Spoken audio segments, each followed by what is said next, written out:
Hi, everyone. I'm Emily Goodrich. And I'm Brandi Gordon. And this is The Practice of Being Human, which is a conversation between two lifelong friends who invite you on their journey of self-discovery, trial and error, and how they practice being human. Hi. Hi. Once again, I haven't talked to you or seen you in person in weeks, so now we're...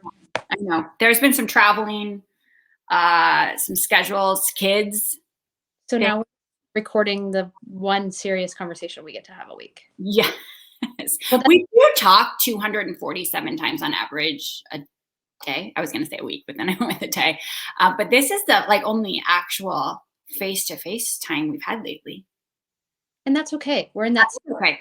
That we actually jump into this pretty regularly during the school year.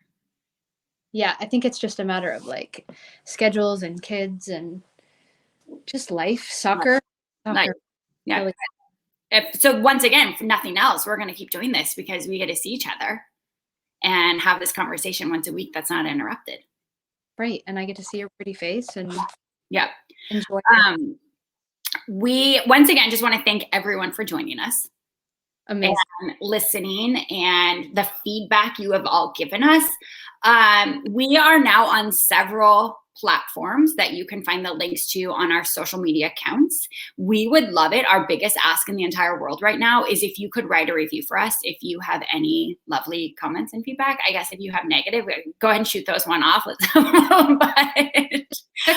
But all those, just the warm welcoming we have received. We've had other podcasters reach out to us, just thank you. Do not think that this does not make an impact in our day and encourage us to keep going. And also, if you could just put that in writing on one of our accounts or one of the places we stream this. Thank you for subscribing on YouTube. And comments. Any subscriptions helps drive. Yeah. So Spotify, you can subscribe to know when we are coming out with that next episode.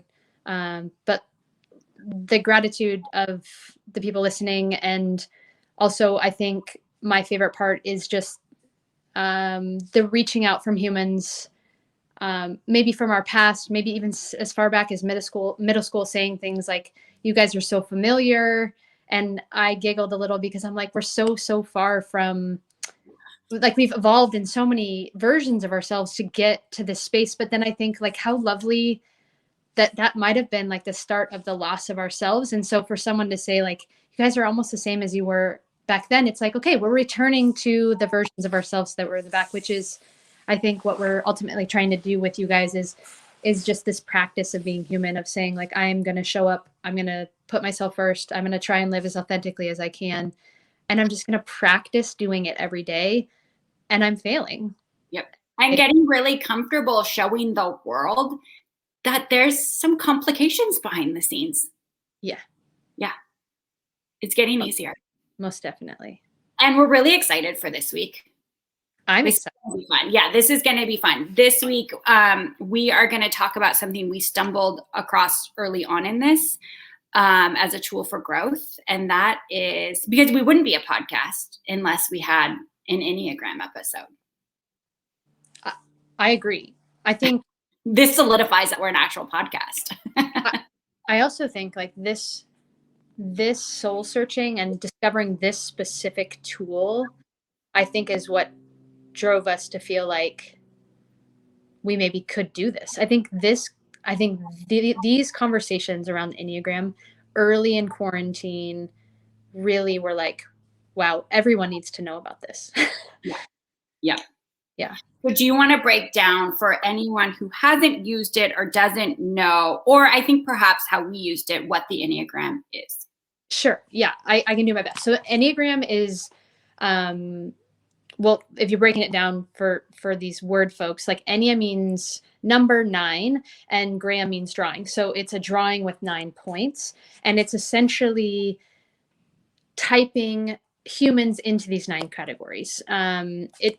It somehow, some way along whether genetic or life around you or all the things, you were drawn to a certain type of way that you express yourself in the world. And there's 9 types.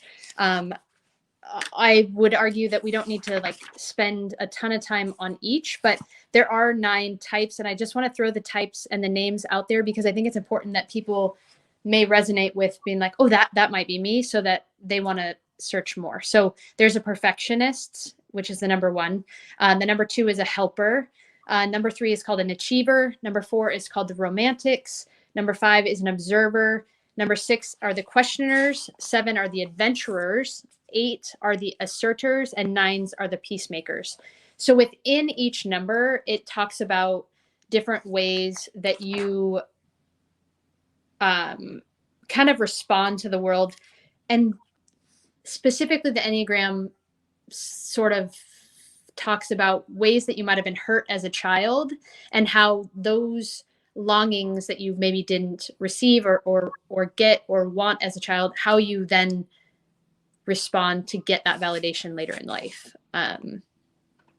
There's so much more. Yeah. And I think the really important thing is if you're searching for a tool, if you haven't used it, we encourage you to hop online, reach out, comment this week, tell us what number you are, tell us your feedback about it. But there's so many personality tests out there. There's so many tests I've taken in corporate America, so many ways to profile yourself. And what the Enneagram does is it goes deeper, and it is a tool to show you some of the maybe unhealthy motivators that you may have in your life.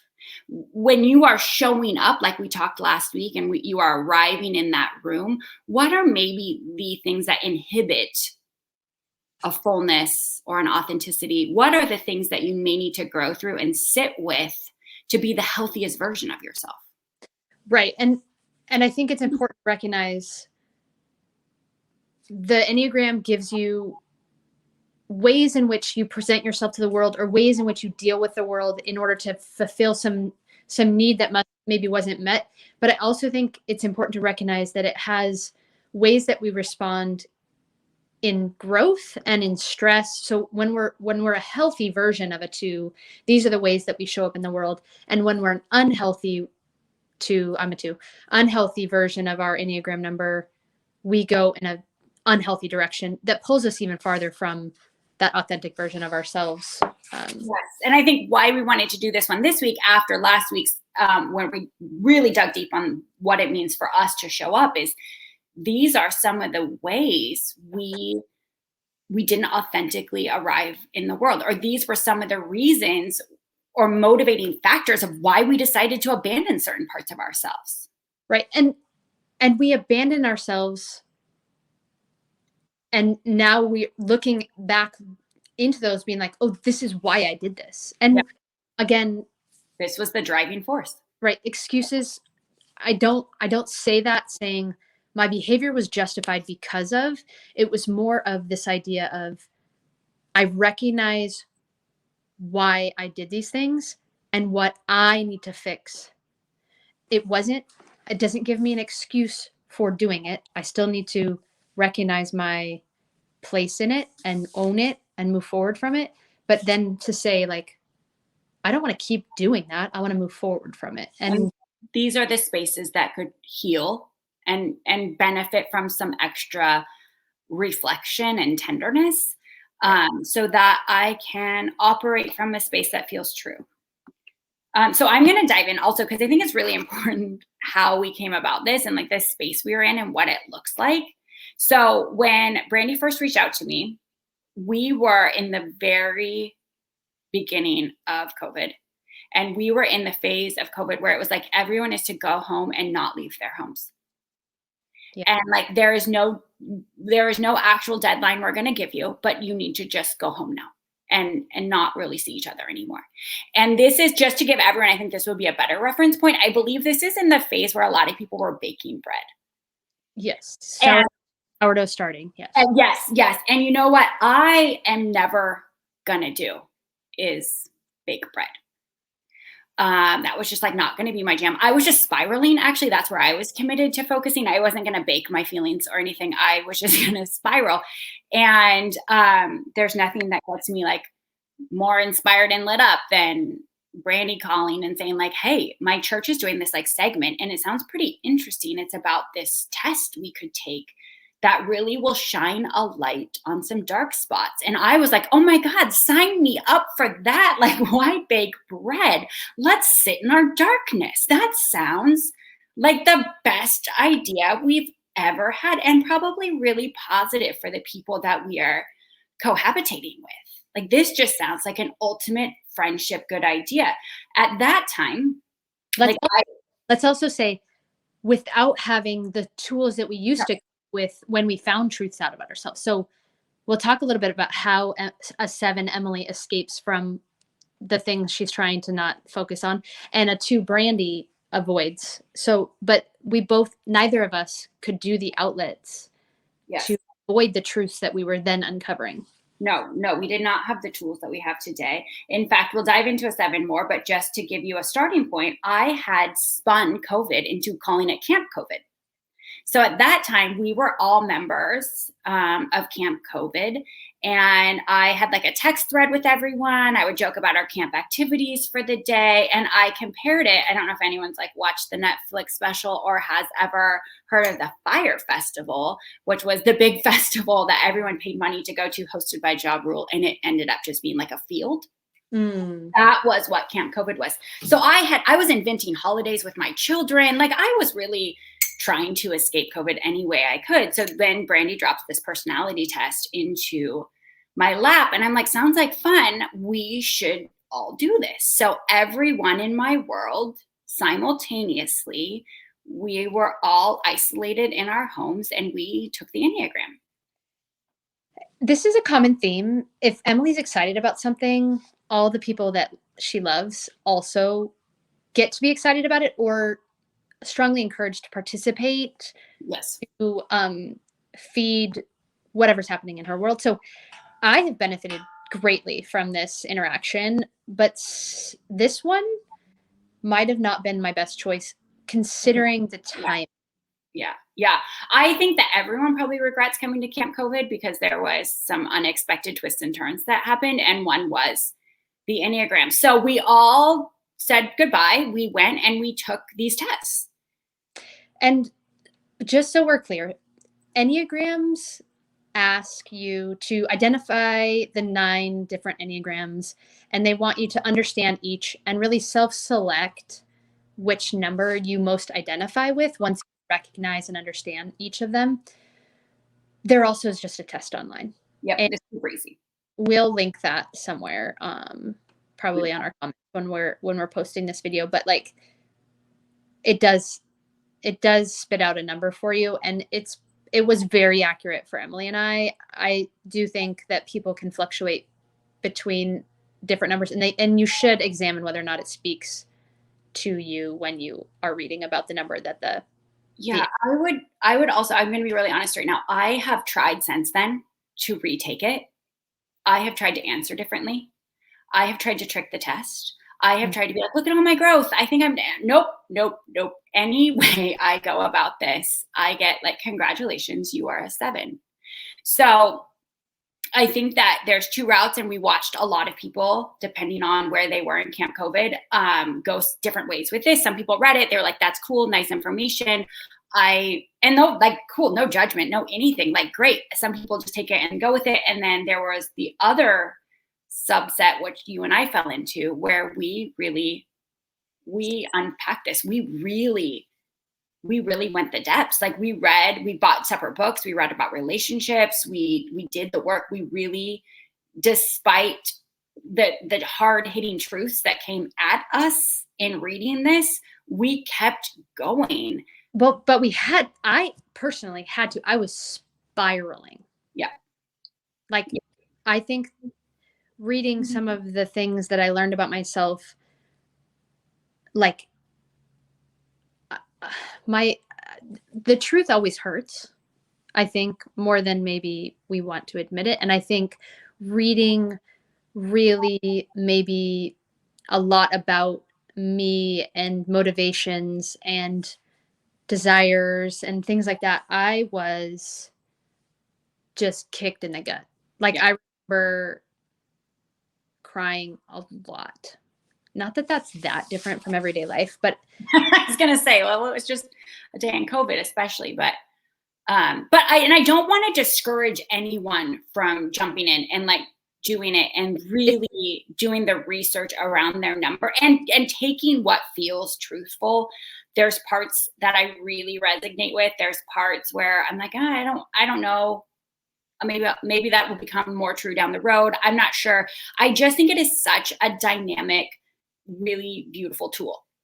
yes, I think so too. And I believe by showing and shedding a light on how and why you operate in the world really allows you, I think, to understand relationships and to understand what areas of growth you need to work on. I don't know. It was invaluable for me to sit in my truths and say, I recognize why I'm doing the things I'm doing. I want to be healthier than I have been. Like, Yep. I lived in an unhealthy twos world and did all the things that it says on the worst part of twos. And then I recognize at my healthiest, these are the things I want to get to this column of the healthy, how twos to show the best version of themselves and a healthy version of themselves, and how I no longer want to live in the worst column. Yep. These are the things that an unhealthy two does. And I think in moments of frustration, heightened emotion, triggers, reaction, patterns, when you're living in a space of awareness where you start to see that behavior come to the surface, this is just a really great tool to layer in and say, like, I am recognizing that in this moment, I'm reacting this way. And now I need to back out and say, what is my programming? What is my patterns? What is a historic reaction versus what is a need, a boundary, authenticity, right? Like, where is, like you said, the healthy and the unhealthy versions of myself sitting. And so this is not everything. This is not the holy grail. This is just a really great tool. Yes. Yeah. So and it doesn't problem solve for you. It does. I wish. I'm like, where's that section in the book? Where's the, I go, and I have yet to find where it's going to solve my problems, but it does shine a light on them. It does. And it does help me make different choices moving forward. It doesn't help me clean up past messes by any means, but it does allow me to, like you said, reflect and say, like, oh, this situation exemplifies where I could operate in an unhealthy two, but I, as a healthy two, I'm going to say no on this part or whatever. Yep. So let's jump in. You want to start of like a little bit around like each of our numbers and that exploration and then where we've come? Sure. Yeah. That was a loaded ask. I think, first of all, I thank you for setting the stage of where we are. I think it's important to know that this was in my 35-mile-a-week walk in circles portion of life. I think that I had really been isolated because of COVID. I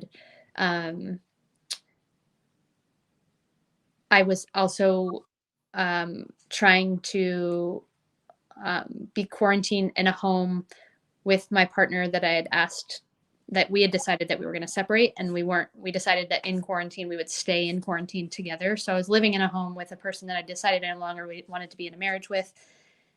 And on top of that, we were dealing with the loss of her mother from COVID, my kid's grandmother. And so there was just, with the recognition that, like, I never grieved my father's death 5 years. So much. And I think that also, it's like, yeah, all signs point to this is an amazing time to do our Enneagram. It's like best idea we've ever had. Yeah. So I think, like, to set that stage, to really say, like, I was the rawest I've ever been.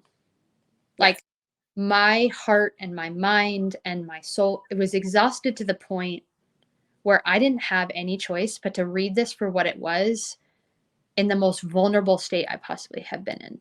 So it was the right time. for at least her and I to go through this. So in the Enneagram, there's kind of 3 sections of sort of the star that it all makes up. And there's 9 points to it, but each 3 points makes different centers, right? So there's the heart or feeling center, which are 2, 3s, and 4s. And then there's the thinking center, which is 5, 6, and 7s. And then there's the gut or instinctive center, the 8s, 9s, and 1s. So if you know me, or if you've been listening, you know that it's not a surprise that my Enneagram number falls into the heart or the feeling center, and I'm a 2. So the 2s are helpers. So I found this quote that I thought was hysterical, but it's by W.H. Auden. It says, "We're all here on earth to help others, but what on earth the others are here for, I don't know."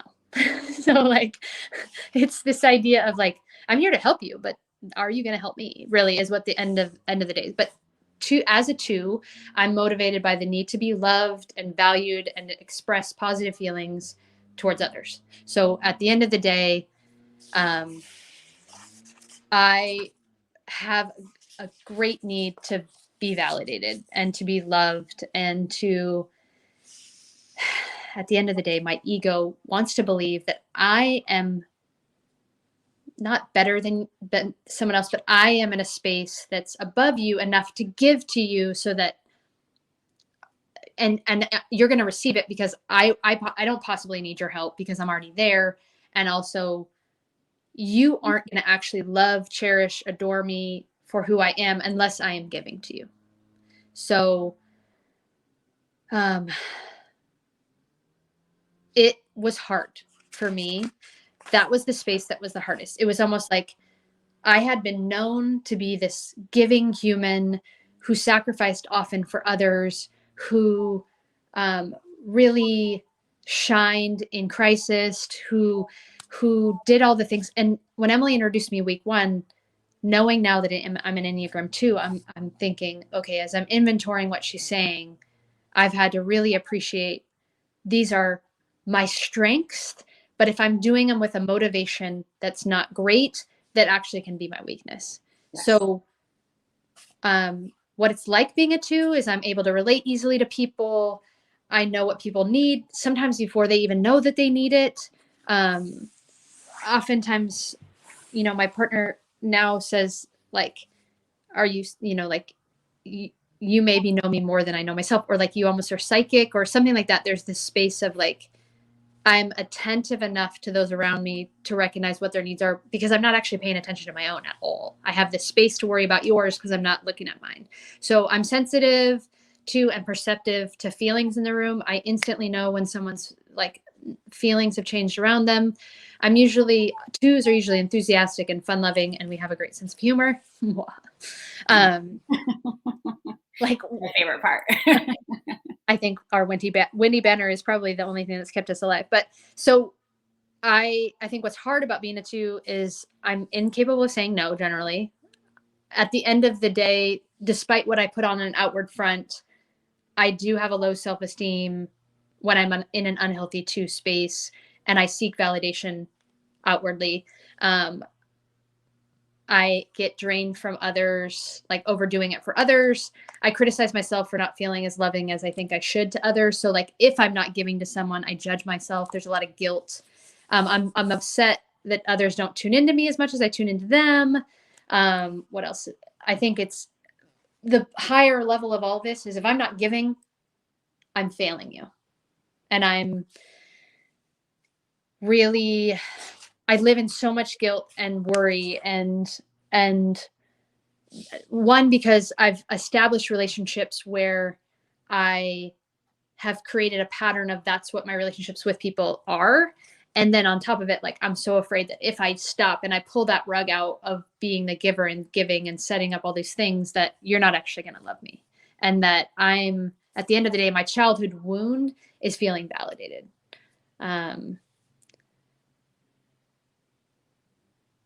trying to think, but all that to be said, I spiraled when I learned all this, because I think 2s in general are very sensitive to criticism and to ideas. And so maybe let me read this literally 50-page, no, it was like 10 pages of like, these are the things that twos are and aren't and all the things. And I'm panicking down the first page because I'm like, have I only given to others to get something in return? And like, they use words in the book like, you're manipulative and you're like, and I'm like, I'm not, like, I enjoy giving. Like, it brings me a sense of joy to be of service to others, right? But I had wrapped service into this idea of like a good, like, goodwill towards man idea versus being like, okay, why am I giving? Like, what at the end of the day? So I think for me to really sit and say, I struggled a long time. Actually, I think a solid week of me really being like, I'm an awful human. Like, I only gave to get, and like, I manipulated others to get, you know what I mean? And all those things. And then I had to like roll it back and really come to common ground of saying like, now I understand, like, in order to give, or in order to, I need to give to myself first. I need to validate myself. And then I need to recognize.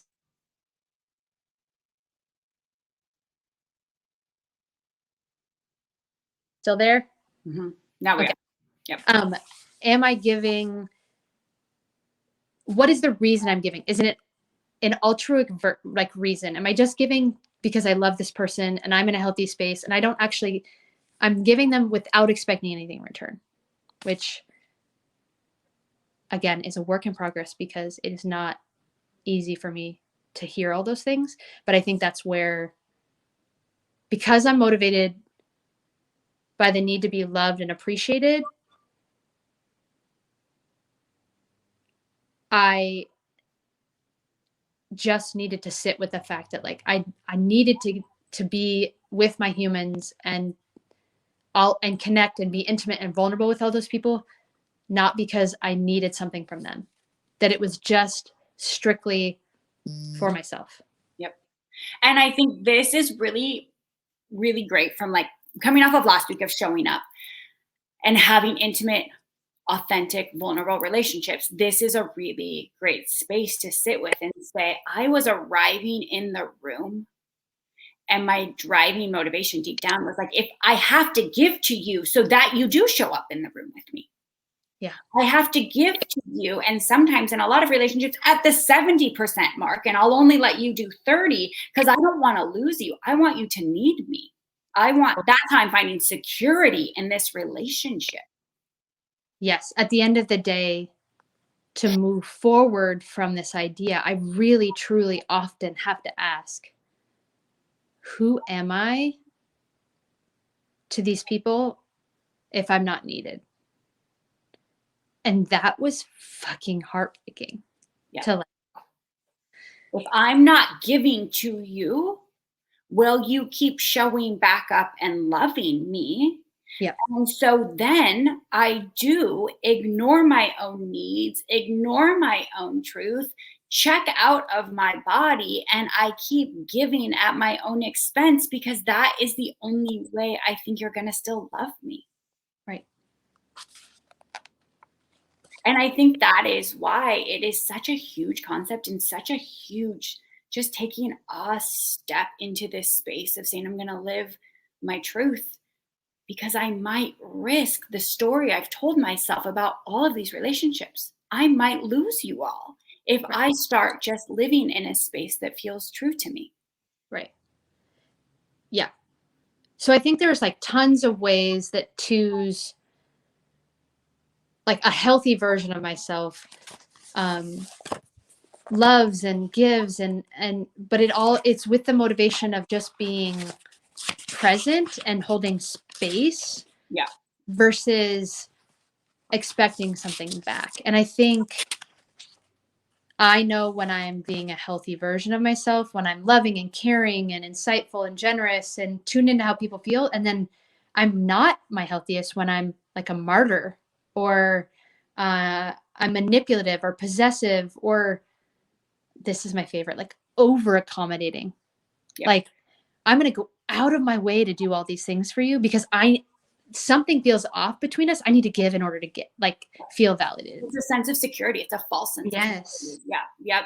And I think that when I would also challenge in observing you when you're operating in this space where you are giving, and it is pure, like a very pure version of that, there's also needs and boundaries, and all of those things are layered. Those concepts are now layered into how you give, speaking up for yourself, knowing when to say no, not running around ragged, just giving. Right. And boundaries will be a whole episode. Oh, like maybe 17. I don't know. But yeah, like this was such an insight into, and why I continue to swear by this Enneagram is like, I couldn't explain while I was doing all these things. This just put into words why I was doing it. And also like in that shame spiral and that truth sitting, I recognized that it was okay. Like I still, even though I did all those things, I still am a good person. I'm still genuinely who I am at the end of my, like, I want to be viewed as compassionate and loving and vulnerable and caring. And it doesn't have to be for the wrong reasons. No. Yep, definitely. Yeah. Yes. And I think that like watching you grow and use this and operate, it does feel pure. It does feel great because I'm also getting to know you differently and getting to know you in a way that there's more depth to it. Well, I think you hold me accountable too, right?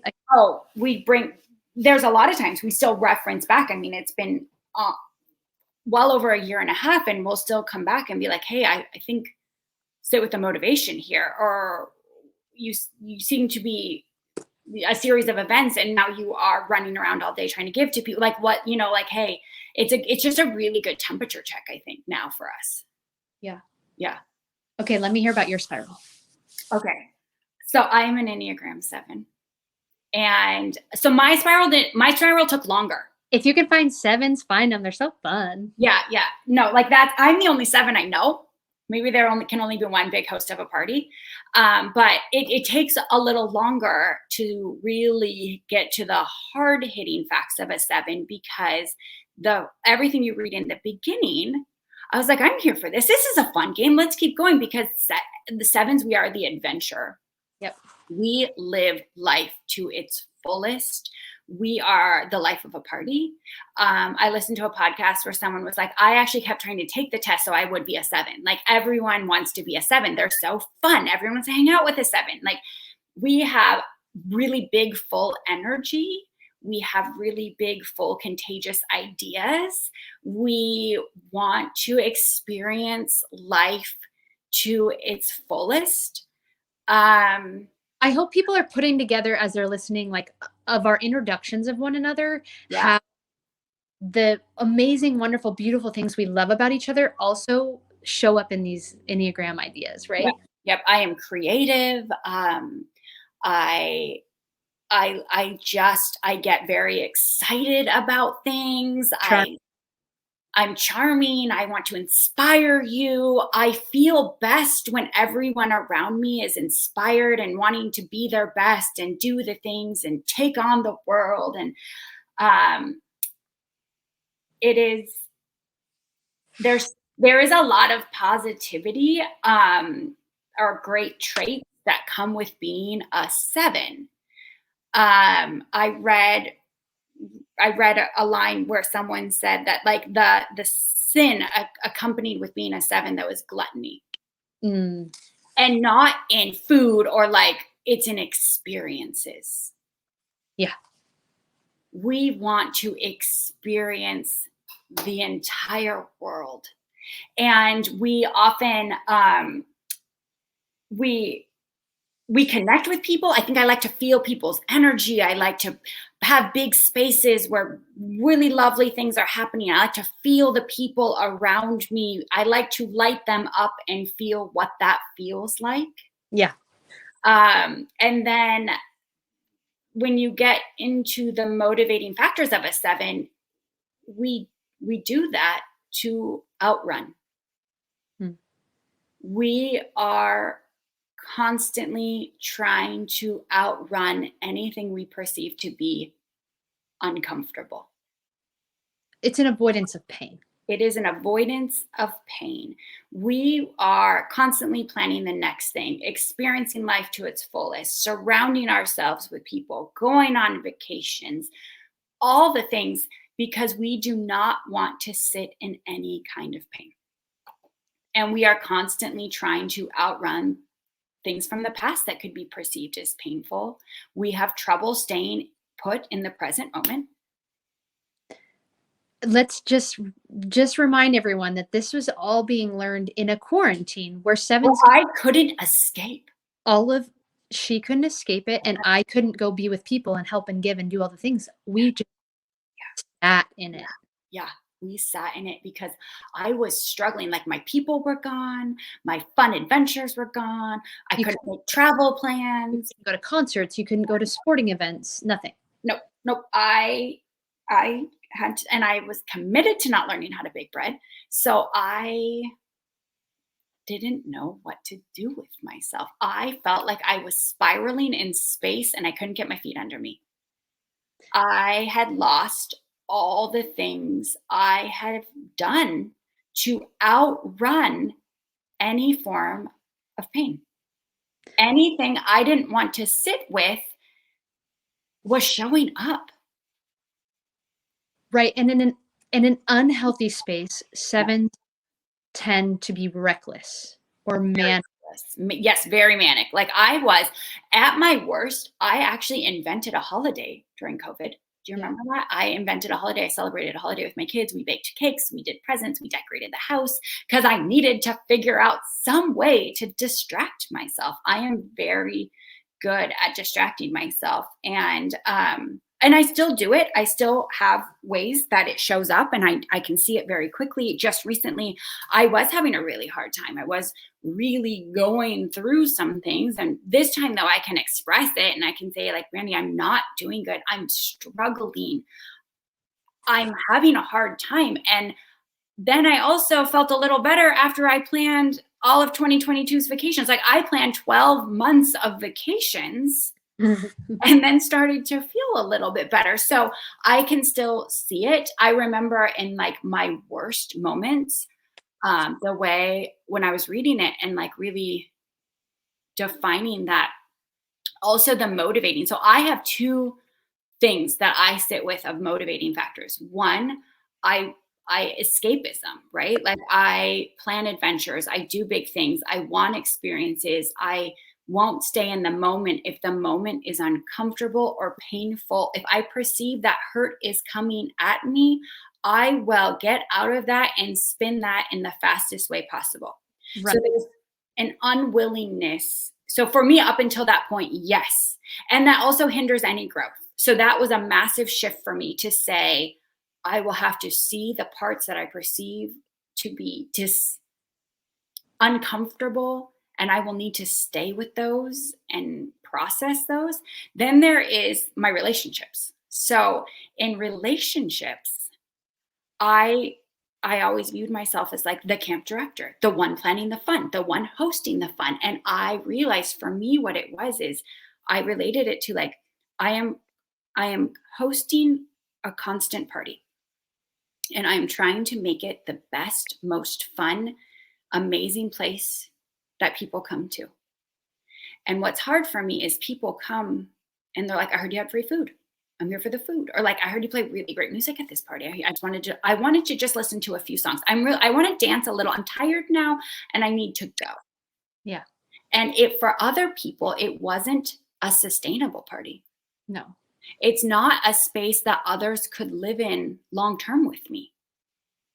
No, because it would be 12 o'clock. Not even 12 o'clock. It'd be like 10 o'clock and people would be like, I'm ready to go. And you're like, but this is the best song. Yeah, we're getting to the best part of the night. You guys don't go. So my motivating factor is to, like, be that energy, but there's also, like, a loneliness associated with it because it's not authentic and it's just not sustainable for others. Right.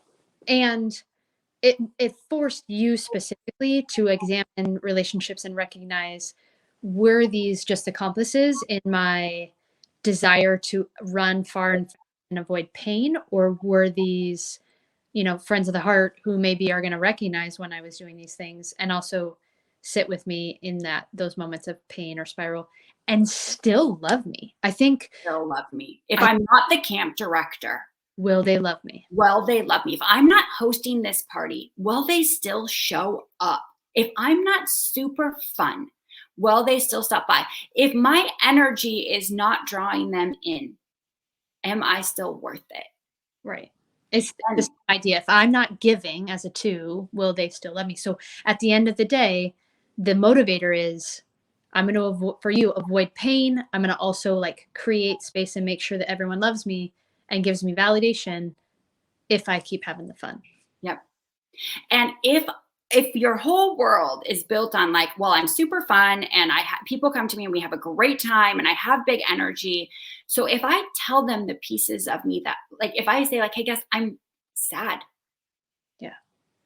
Will you still love me? Yeah.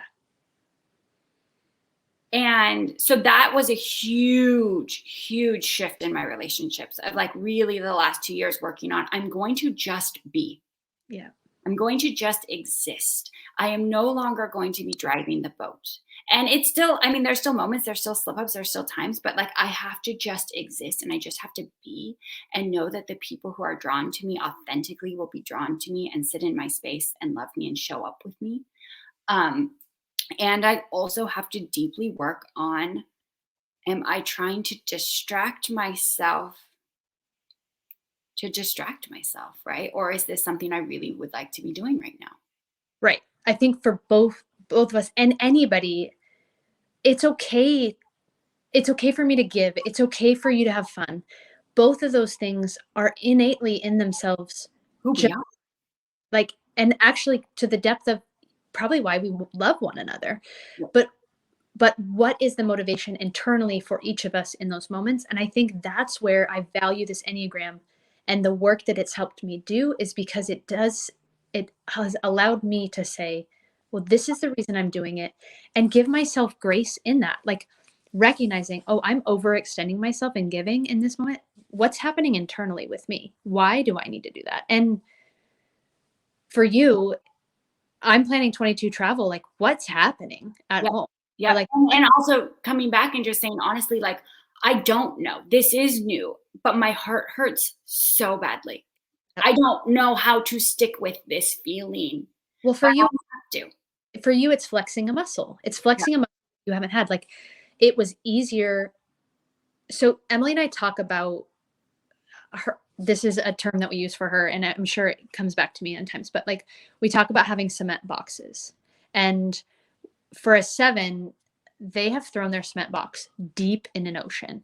And we just don't talk about what's in those cement boxes.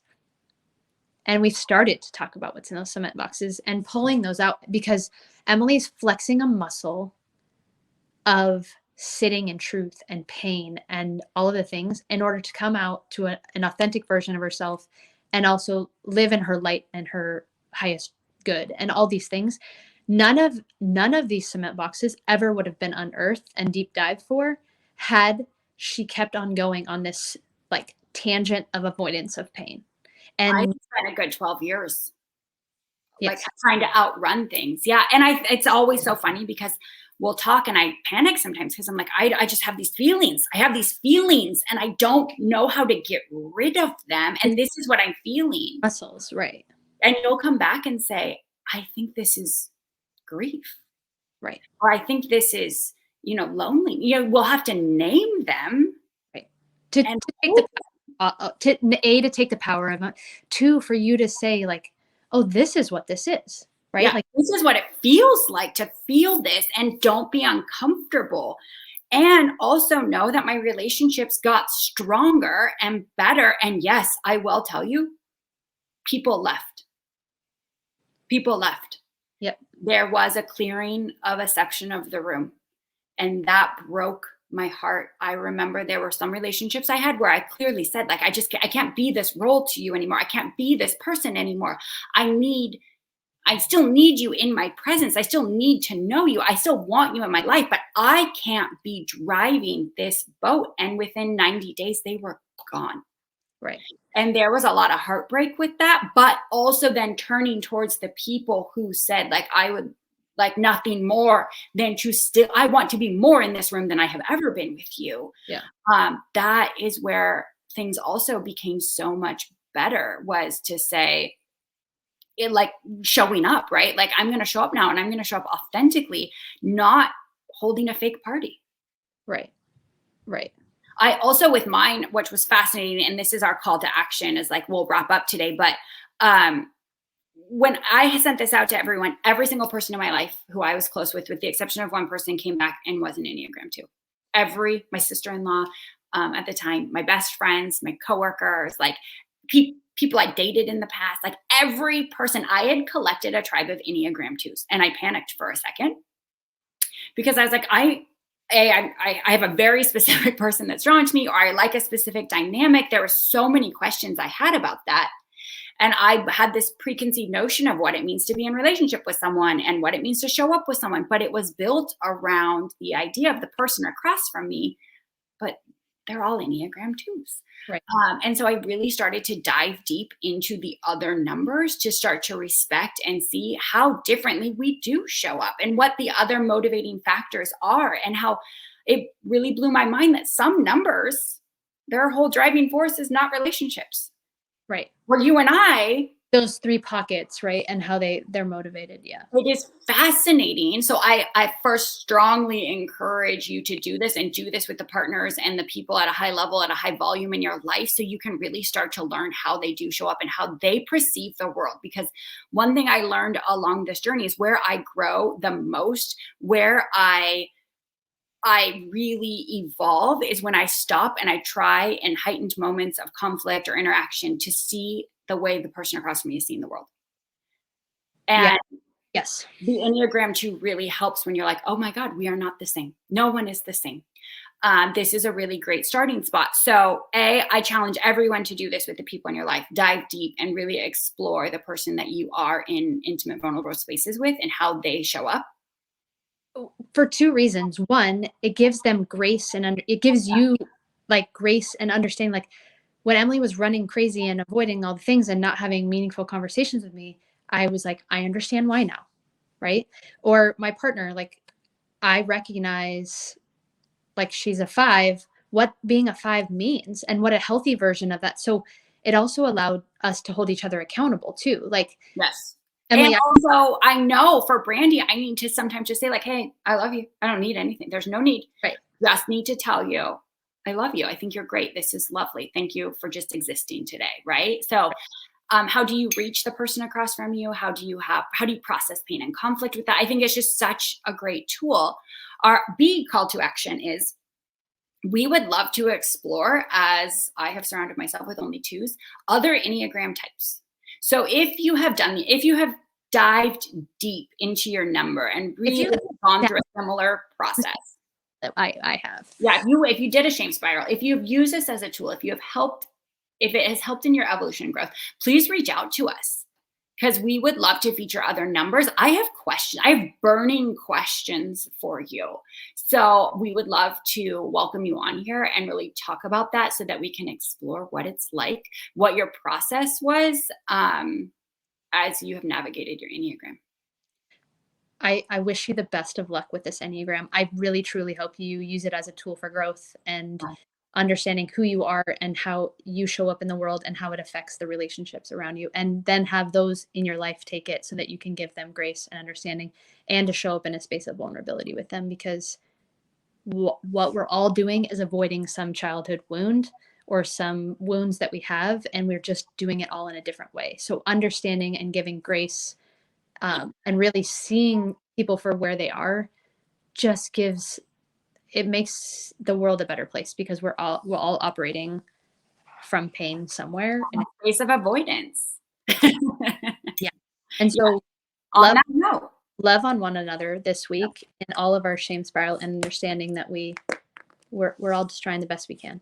We are definitely. So from this Enneagram 7, go healthily have some fun. And from the Enneagram 2, go feel your feels. Feel your feels, give the gives, all from a place of compassion and love, and not from needing something in return. Yep. And we will see you next week. Thanks for joining.